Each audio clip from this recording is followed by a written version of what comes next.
దేవుడు శిలువలో మన కోసం చేసిన త్యాగాన్ని గుర్తు చేసుకుంటూ ఈ దినాన్ని శుభ శుక్రవారంగా మనం చెప్పుకుంటున్నాం. ఇది మంచి రోజు కాదు అని అనుకోవద్దు. ఇది దేవుడు మనకి ఇచ్చిన శుభ శుక్రవారం. శుభ శుక్రవారం అని అందుకే మనం దీన్ని తెలియపరుచుకుంటున్నాం. దేవుడు మనకు చేసిన త్యాగాన్ని, ఆయన వెల్లడిపరిచిన ప్రేమను మనం జ్ఞాపకం చేసుకోవడానికే దేవుడు మన కొరకు బలి అయ్యాడు. కనుక ఈ దినాన్ని మనం ఎవరు బ్లాక్ డేగా చూడొద్దు. ఇది శుభ శుక్రవారం అని మరొకసారి మీకు తెలియపరుస్తున్నాను. లూకాసు వార్త మీ ముందు ఒక 3 మాటలు చెప్పి నా సమయాన్ని ముగించుకుంటాను. 23వ అధ్యాయము 34వ వచనాన్ని చదువుకున్నాం. యేసు తండ్రి వీరేమి చేయుచున్నారో వీరెరుగరు గనుక వీరిని క్షమించమని చెప్పాను. దేవుడు మొట్టమొదటిగా సిలువలో పలికిన మాట క్షమాపణ గురించి. తండ్రి వీరేమి చేయుచున్నారు, వీరెరుగరు కనుక వీరిని క్షమించమని పలికాడు. సిలువలో పలికిన 7 మాటల్లో మొదటిది క్షమాపణ. క్షమాపణ అనేది మనిషి జీవితంలో చాలా ప్రాముఖ్యమైనది. అలాగే మనిషి మరణించేటప్పుడు చివరి పలుకులు కూడా చాలా ప్రాముఖ్యమైనవి. మన ఫ్యామిలీస్లో కానీ అలా చూస్తూ ఉంటాం. చాలాసార్లు మనిషి చనిపోయినప్పుడు చివరిగా మాట్లాడతారు కొన్ని మాటలు. అప్పుడు మనం వాటి జీవితాంతం గుర్తుపెట్టుకుంటాం. ఇలా అన్నాడమ్మా, చనిపోయినప్పుడు అలా అన్నాడమ్మా, అదే గుర్తొస్తుందమ్మా, ఇలాగే అన్నాడమ్మా, నిన్నే చూశానమ్మా, ఇలా అని అనుకుంటాము. అలాగే చిన్న ఎగ్జాంపుల్ ఏంటంటే, మా తాతయ్య గారు చనిపోయినప్పుడు మా డాడీ కోసమే పరితపించిపోయాడు లాస్ట్ వరకు. ఇప్పుడు ఫ్యామిలీలో అందరూ అదే మాట చెప్పుకుంటారు. వీడిని చూసి చనిపోయాడు, వీడి కోసమే బ్రతుకున్నాడు అని చెప్పుకుంటారు. మా నాన్నమ్మ కూడా సేమ్ అలాగే లాస్ట్ మా డాడీ వచ్చే వరకు ఉంది మా డాడీని చూసి మరణించి. అది అలా గుర్తుండిపోయింది మాకు. మరి మనుషులు చేసేదే మనకి ఇంత జ్ఞాపకం ఉంటే, దేవుడు మన కోసం చనిపోయి ఆయన చెప్పిన మాటలు మనం మర్చిపోకూడదు. మరి మర్చిపోయారని కాదు, దేవుడు మనకు చేసిన త్యాగం అంత గొప్పది, అవి మనం ఎప్పటికీ మర్చిపోకూడదు. దేవుడు మొదటిగా పలికిన మాట క్షమాపణ. క్షమాపణతో ఆరంభించి దాన్ని దేవుడు దేనితో ముగించాడండి? విజయంతో ముగించాడు.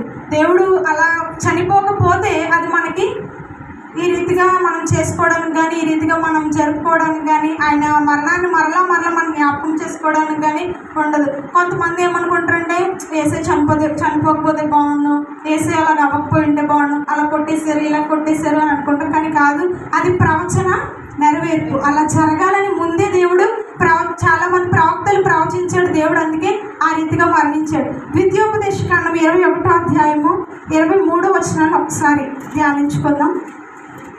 ద్వితీయోపదేశకాండము 21-23 అధ్యాయం వచనం.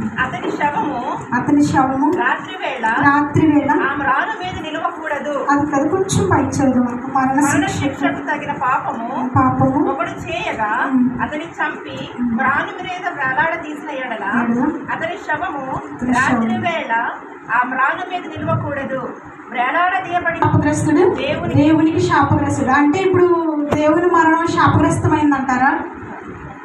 శాపగ్రస్తమైందా? కాదు. వేలాడదీయబడిన వాడు దేవునికి శాపగ్రస్తుడే. కానీ ఎవరు? పైన లైన్లో ఉంది చూడండి. మరణ శిక్షకు తగిన పాపము చేస్తే దేవునికి ఏ శిక్ష విధి లేదు. ఆయన ఏ పాపము చేయలేదు, ఆయన ఏ నేరము చేయనివాడు. మరణ శిక్షకు తగిన పాపం చేస్తే వాడు శాపగ్రస్తులను లేఖనం చేయాలి. అలాగే యేసుప్రభు ప్రక్కన 2 సిలువలో దొంగలు ఉన్నారు. వారు ఆ రీతిగానే మరణించారు. అందుకే సిలువ మరణము శాపగ్రస్తమైంది. అది దేవుని దృష్టికి శాపగ్రస్తమైంది. అంతేగాని దేవుడు ఈ రీతిగా సిలువపై మరణించడం మాత్రం ఏమాత్రము శాపగ్రస్తమైనది కాదు. మనం చదువుకున్న మాటలో తండ్రి వీరేం చేయుచున్నారో వీరెరుగరు కనుక వీరిని క్షమించుము. మొదటిగా మనకి ఏదైనా గాయం జరిగినా, దెబ్బ తగిలినా మనం పలికే మాట అమ్మా అబ్బా అని అంటాం. అలాగే దేవుడు కూడా ఏం చెప్పాడంటే, తండ్రి ఒక ఆర్తనాదం అనమాట. తన బాధలో దేవుని వైపు చూసి విలపించాడు. తండ్రి నువ్వే నాకు తండ్రి అని మనం పిలుస్తూ ఉంటాం కదా మనం ప్రార్థన చేసుకున్నప్పుడు. అలాగే అంగలారుస్తున్నట్టు దేవుడు కూడా మన కోసం తండ్రి అంటే మొట్టమొదటిగా దేవుడు ఎవరిని జ్ఞాపకం చేసుకున్నాడు? తండ్రిని జ్ఞాపకం చేసుకున్నాడు. మొదటి మాట ఏంటంటే, దేవుడు తండ్రిని జ్ఞాపకం చేసుకున్నాడు. ఎందుకంటే ఆయన మనకు మధ్యవర్తి ఉన్నాడు కాబట్టి తండ్రితో తన బాధను చెప్పుకున్నాడు. రెండోది ఏంటి? వీరేం చేయుచున్నారు? ఏం చేశాడు? విజ్ఞాపన చేశాడు. వీరేం చేయించున్నారో, వీరేం చేస్తున్నారో ఎవరికి తెలీదు? వారికి తెలియదు. అందుకే దేవుడు వీరేం చేయించున్నారు వీరెరుగరు, వీరేం చేయించున్నారు వీరెరుగరు. అయితే తండ్రి అనేది మొదటి మాటగా దేవుడు పిలిచి తండ్రితో జ్ఞాపకం చేసుకొని విజ్ఞాపన చేశాడు.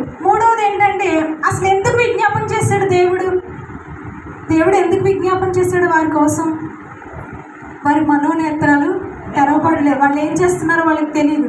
ఒక నీతిమంతుని సిలువపై వేలాడదీస్తున్నారని, ఒక నీతిమంతుని వారు ఆ రీతిగా చేస్తున్నారని, ఆయన దైవ కుమారుడని ఈ రీతిగా చేయడం మనకి శాపం అని వారు గుర్తెరగలేదు. ఒకవేళ అలా జరగకపోయి ఉంటే ప్రవచనాలు నెరవేర్పదు, ఖచ్చితంగా జరిగి తీరాలి. అలా జరిగింది కనుకనే ఈ రీతిగా మనం దేవుడిని ఈరోజు ఆరాధించుకుంటున్నాం. ఆ మనోనేత్రాలు తెరవబడలేదు కనుక వారు తెలియక చేస్తున్నారని దేవుడు ఎవరి కోసం విజ్ఞాపన చేశాడంటే వారి కోసం.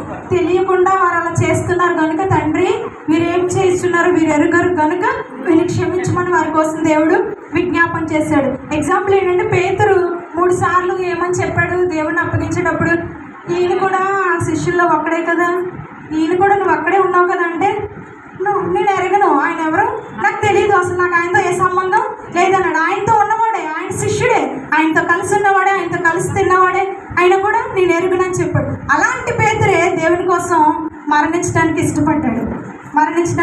ఇష్టపడ్డాడు. అలాగే రెండవదిగా సౌలు దమస్కులో దేవుని బిడ్డలైన వారందరినీ హింసకు గురి చేసి చిత్రవద చేసి వారందరినీ బంధించి ఆ రీతిగా చెరపడం, వారందరినీ కొట్టడం, హింసించడం ఇలాంటివి చేశాడు సౌలు. అదే సౌలు దేవుణ్ణి ఎరిగిన తర్వాత అరణ్య ద్వారా దేవుడు దర్శించిన తర్వాత దేవుడు ఒక మాట అన్నాడు, నా కోసం ఈయన ఎన్ని హింసలు భరించడానికైనా సిద్ధంగా ఉన్నాడు, నేను ఏర్పరచుకుని నా సాధనమై ఉన్నాడు. దేవుడు ఆ రోజు విజ్ఞాపన చేయకపోతే ఈ రీతిగా వారు చేయరు. ఈ విపరీతమైన బాధకు కారణం ఏంటంటే, ఈ విపరీతమైన విజ్ఞాపన కారణం వారందరి మార్పు. ఈ రోజున మనం ఎన్నో పాపాలు చేసి మనకు తెలియకుండానే మనం చేస్తున్న పనులు, మన కాళ్ళు, మన చేతులు చేస్తున్న పాపాలు ఆయన్ని సిలువకు వేసాయి. అలాంటి ప్రభు మన కోసం మరణించకపోయి ఉంటే నేటి దినాన్ని మనకి క్షమాపణ అనేది లేనే లేదు.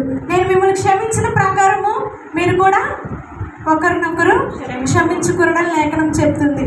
నిల్చున్న నేనైనా మీరైనా ఏమంటామంటే జీవితంలో దీన్ని క్షమించకూడదు, అసలు ఇది ఇలా చేసింది అది అలా చేసింది అని అనుకుంటాం. సాహసమే మానవ నైజం కాబట్టి.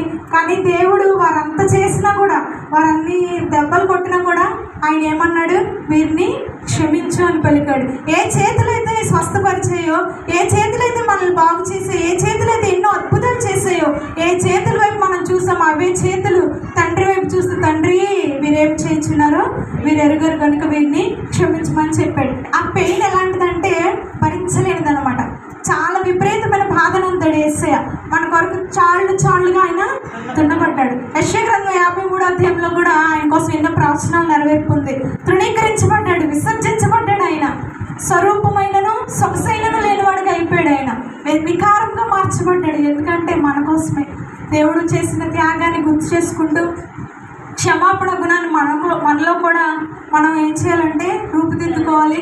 ఎంతోమంది భక్తులను మనం బయట చూస్తున్నాం. రీసెంట్గా మరణించిన దైవ సేవకులు వాళ్ళ భార్యలు పలికిన మాట దేవుడు క్షమించాడు కాబట్టి మేము కూడా వారిని క్షమిస్తున్నామని మనం రీసెంట్గానే చాలా చూసాము. అలాగే మనలో కూడా క్షమాపణ కలిగి ఉండాలని దేవుణ్ణి అనుసరిస్తూ, ఆయన మాటలను అనుసరిస్తూ క్షమించే గుణం నేర్చుకుందాం. ఎవరినైనా కూడా, నేనైనా కూడా మీ విషయంలో, నేను ఎప్పుడైనా ఎవరి విషయంలోనైనా తప్పుగా మాట్లాడినా, మిమ్మల్ని ఏమైనా అన్నా దయచేసి క్షమించమని కూడా మీ అందరికీ తెలియపరుస్తున్నాను.